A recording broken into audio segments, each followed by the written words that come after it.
Coach Brett Contreras, and this video is going to address butt wink in the squat. And I've got Skelly here with me.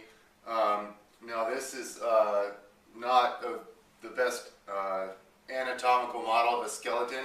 I actually got it at Costco, just knowing that I would need to use it for a video one day. So I've had this guy for a couple months, but never used him until now. So this is Skelly. He's going to help out here. So first let me describe what butt wink is.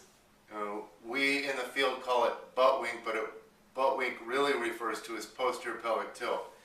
So I have Skelly set up in the front squat position. He's going to be going down into a squat, okay? And as he goes down, there comes a point where the pelvis will begin to posteriorly tilt, like this. It will posteriorly rotate, and it pulls the lumbar spine with it into flexion. And so, if you were to look at, as he's going deep into the squat, his femurs are rising up, like this. He would get to a point where he ran out of hip range of motion, and from here forward, going deeper would just be posteriorly tilting of the pelvis and rounding of the low back, and this is dangerous. So we always say keep an arch. When we say keep an arch, this means keep the spine like this. Don't let it round like that. So you don't want too much rounding at the bottom of a squat, because you've got a bar on your back that's pushing down. That creates compressive force on the spine, but what most people don't realize about the spinal loading is most of the compressive force is created by muscles. You've got abdominal muscles that connect, you've got erector muscles that connect, and when they contract, picture a muscle squeezing together. It's going to clamp down on that spine and compress it.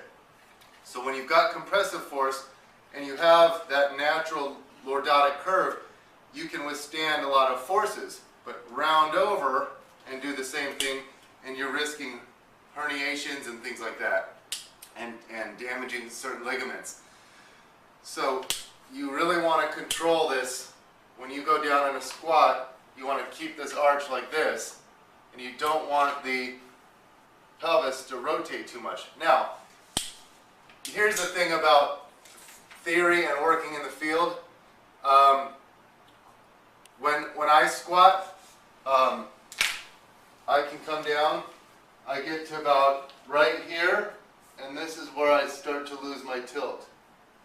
From here I can keep this nice solid arch. When I go deeper, I start to lose it. So that last few inches of range of motion is where I lose my solid lumbar extension and my anterior pelvic tilt.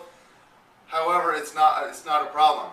I can squat like this week in, week out, month in, month out, year in, year out, and it doesn't cause a problem because it's not too much lumbar flexion. It's not too much posterior pelvic tilt. So I get so many emails where people say, well, Brett, first of all, how do I know if I'm having too much butt wink or too much posterior pelvic tilt or lumbar flexion at the bottom of a squat? And this is where the art of coaching comes into play, because you just, as a coach, I've seen it for so many years, you just know. There are some guys I've seen, the worst case was a guy in Auckland that I used to train with. He would get to about, I'd say, when he squatted, he would get to about right here, and he would start to lose he wouldn't even be close to parallel, and he would start to round. And he'd go like this, and he'd start to round over. If you can get past parallel to here and keep this arch, and then right about here you start losing it, and it's just a little bit, then it's okay. So some amount is acceptable, but excessive is too much. You've got a little bit of wiggle room in the lumbar spine, but not much. And that's, again, where the art comes into play, because I just know it when I see it, and it's hard to explain. If they're using 20% of their lumbar spine flexibility, it's not as big of a deal if they're going to full lumbar flexion, and you just know it when you see it. But the other question I get is, how do you improve it? So I want to explain some things about the human body here. So All right. Most everyone thinks it's a matter of increasing flexibility. So they rationalize that if I go, once I get to here, I run out of flexibility in certain muscles, and I have tight hip flexors, tight hamstrings, or whatever people think is tight, and this is causing me to round over. I need to, these tight muscles are pulling, and it's causing me to round over, and I need to stretch those muscles. But let me explain some things real quick. It's more likely due to one's particular, and again, this is not the best model of the human body, but you can see that the hip is a ball and socket joint. So when ideally it would be like this skeleton where you could just, well, not ideally, because if you could go back to here that would be problematic. But the point is, you'd want good hip flexion and hip extension mobility, and you wouldn't be restricted. But as you can see in this model, I get to a point here I have no more hip extension unless I would really jar things. And so people have a natural hip flexion, a point at where it kind of stops. And it's the way that the head of the femur articulates with the acetabulum here and the hip socket. So if you get to a point where this stops, it will pull. I can't go any further this way, so the only way to go deeper is by, continuing to round the pelvis and round the lumbar spine with it, because I can't go any more here. And this depends on your own anatomy. So some people who have good anatomy can go deeper, maybe they can get to here, and some people can only go to here. So most of this is due to anatomy.